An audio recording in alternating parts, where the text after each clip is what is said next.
छोटी मालकिन नमस्ते। नमस्ते। और बताओ क्या हाल बा?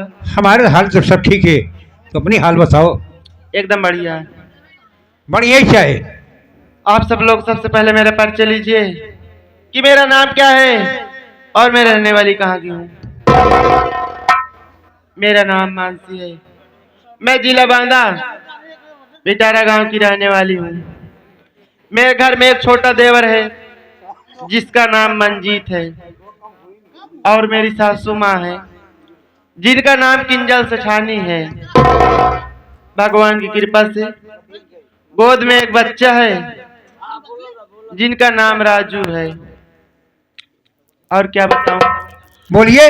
तुम्हारे भैया यानी राजू के पापा जब से फैक्ट्री गए अभी तक आए नहीं। पूरा 1 महीना हो गया। कहना मतलब कि महीना हो गया जब से गए फैक्ट्री, तब से वापस नहीं आए। तब से वापस नहीं आए। देखिए ऐसा है, वर्कर लोग काम कर रहे हैं, कैसे छोड़ कर आएंगे। लेकिन आज बड़ी खुशी की बात है। वो कौन सी खुशी बात है?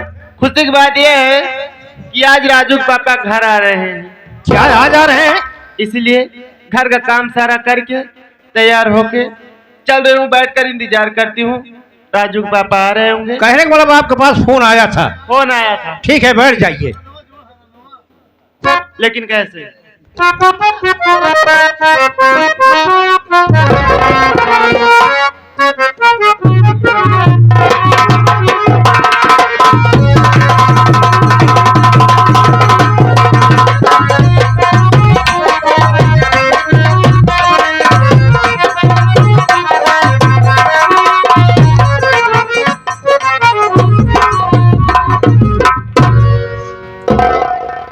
भाभी माँ के चरणों में देवर मंजीत का प्रणाम स्वीकार हूँ।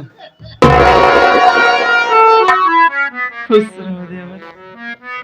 अरे देवर, तेरे आंखों में आंसू, तेरा चेहरा मुरझाया हुआ है। आखिर बात क्या है?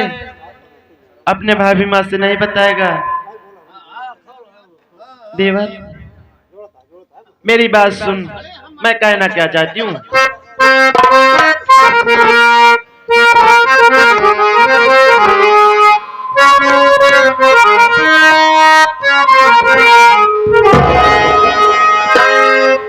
हुआ है क्या तुम्हें देवरे? हुआ है क्या तुम्हें देवरे?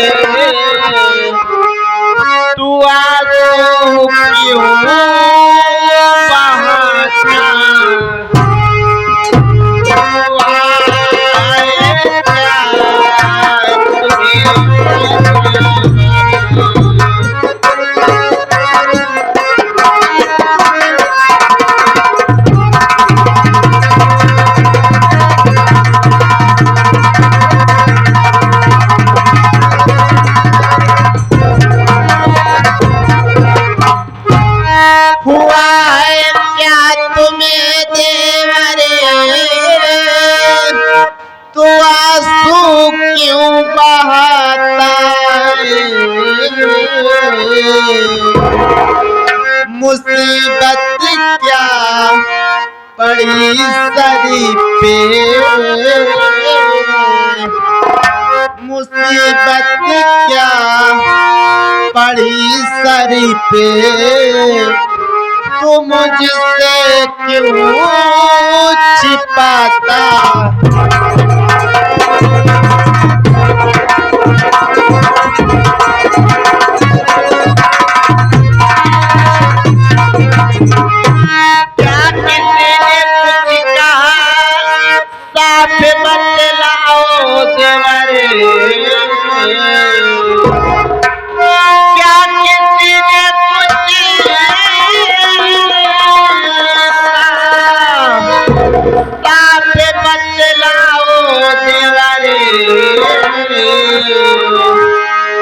बीमारी है अगर तुझको,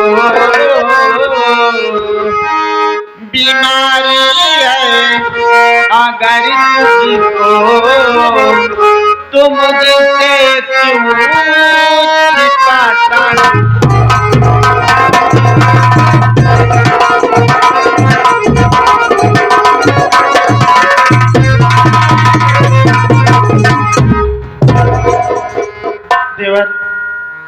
आखिर बात क्या है? तेरे आंखों में आंसू, घर में तुझे कुछ कहा कोई, या फिर कोनो बीमारी उमारी हो जा? भाभी, तुम ये जानना चाहती हो कि मेरे आंख में आंसू क्यों है? हाँ देवर, मैं बता रहा हूं।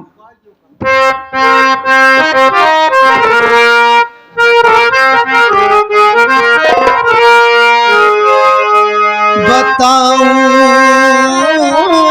क्या तुम्हें भाभी, मैं आंसू क्यों बहाता हूँ? बताऊं क्या तुम्हें भाभी, मैं आंसू क्यों बहाता हूँ?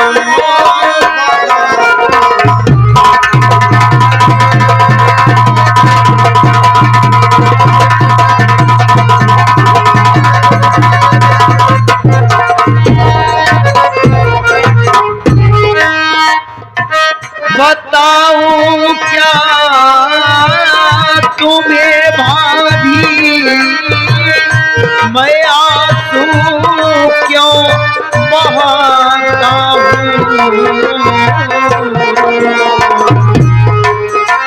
और मुसीबत क्या पड़ी सर पे, मुसीबत क्या पड़ी सर पे, नहीं कुछ बोल पाता।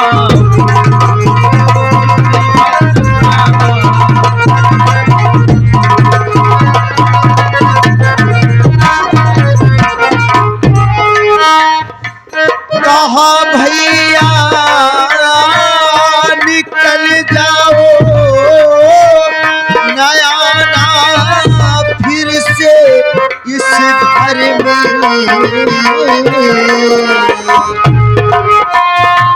कहा भैया निकल जाओ,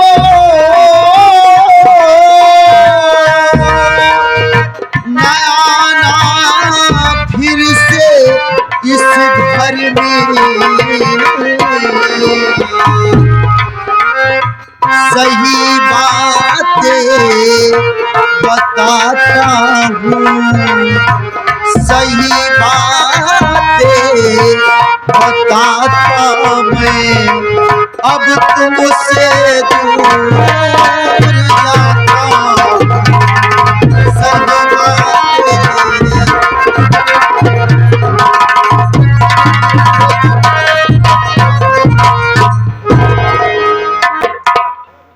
आज मैं अपने कमरे में बैठा था, तुम्हारा इंतजार कर रहा था। सोचा कि तुम मेरे लिए खाना लेकर के आओगी, मैं खाना खा के परीक्षा देने चला जाऊंगा। लेकिन मेरे कमरे में सौतेली माँ आ गई। माँ आने के बाद मुझसे उल्टी सीधी बातें करने लगी। जब मैं माँ की बात को इनकार कर दिया तो माँ मेरे साथ जबरदस्ती करने लगी और शोर मचाने लगी। इतने में भैया आ गए। भैया मुझे गलत समझ बैठे भाभी माँ। भैया माँ की बातों में आ गए। जिन हाथों से भैया मुझे आशीर्वाद देते, आज उन्हीं हाथों से मेरे बदन पे कोड़े चलाए भाभी।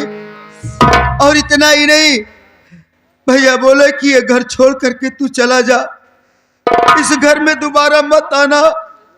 मैं घर छोड़ करके जा रहा हूँ भाभी।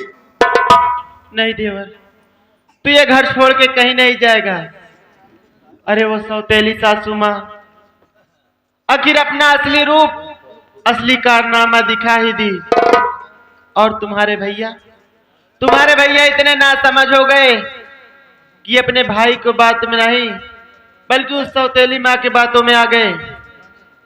रहने दे, मैं तुम्हारे भाई को समझाऊंगी। आ जाएंगे तुम्हारे भैया, मैं उन्हें बताऊंगी, मैं उन्हें समझाऊंगी। तुझे कहीं जाने की जरूरत नहीं है। मेरी बात सुन, मैं कहना क्या चाहती हूँ।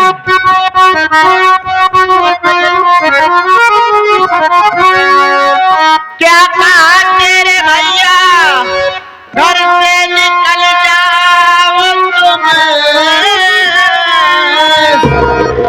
कौन सी गलती है देवर तुमने किया, सासू माँ से जाके मैं अभी पूछती, तेरे साथ मेरा देवर है क्या करे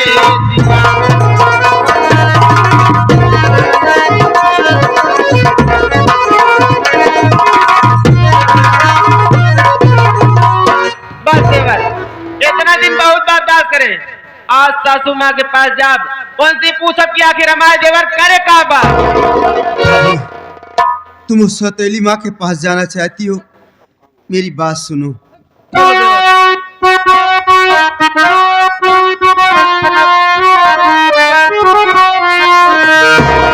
बात को मानो तुम प्यारी भाभी मेरी,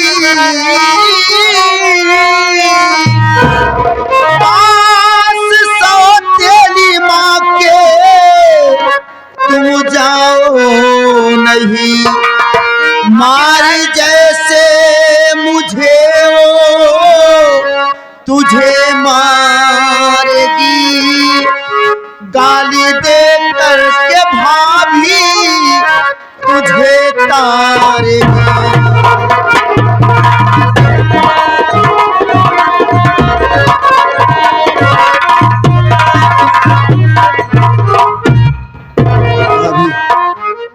तू सौतेली माँ के पास जाना चाहती है?